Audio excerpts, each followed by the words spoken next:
अर्जुन उवाच संन्यासं कर्मणां कृष्ण पुनर्योगं च शंससि यच्छ्रेयः एतयोरेकं तन्मे ब्रूहि सुनिश्चितम्।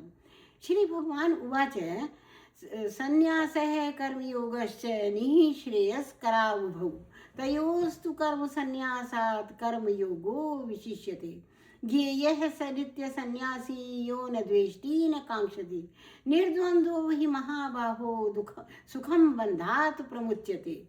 सांख्ययोगौ पृथक् बाला प्रवदन्ति न पंडितः एकमप्यसम्यक् स्थितो उभयोर्विन्दते फलम्।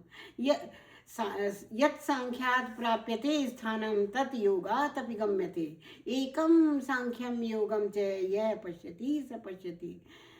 संन्यासः कर्मयोगश्च निःश्रेयस्करावुभौ संन्यासस्तु महाबाहो दुःखम् आप्तुम् अवाश्रय।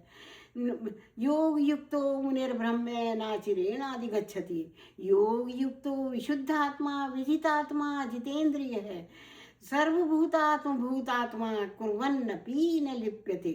अर्जुन कहता है कि संन्यास श्रेष्ठ है या कर्मयोग श्रेष्ठ है, दोनों में से कौन श्रेष्ठ है ये अच्छी प्रकार से मुझे बताओ, क्योंकि मैं इनमें भ्रमित हो रहा हूँ। तो श्री कृष्ण कहते हैं संन्यास और कर्मयोग दोनों एक ही चीज़ हैं।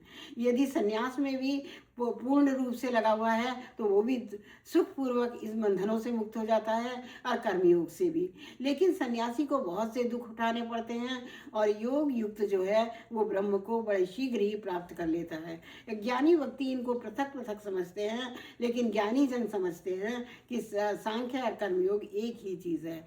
और कर्म योगी जो है उसका विशुद्ध आत्मा विजितात्मा और जितेंद्रिय है, जिसने अपनी इंद्रियों पर विजय प्राप्त कर ली है और सब प्राणियों की आत्मा को उस परमात्मा का ही अंश समझता है। वह कार्य करते हुए भी लिप्त नहीं होता है।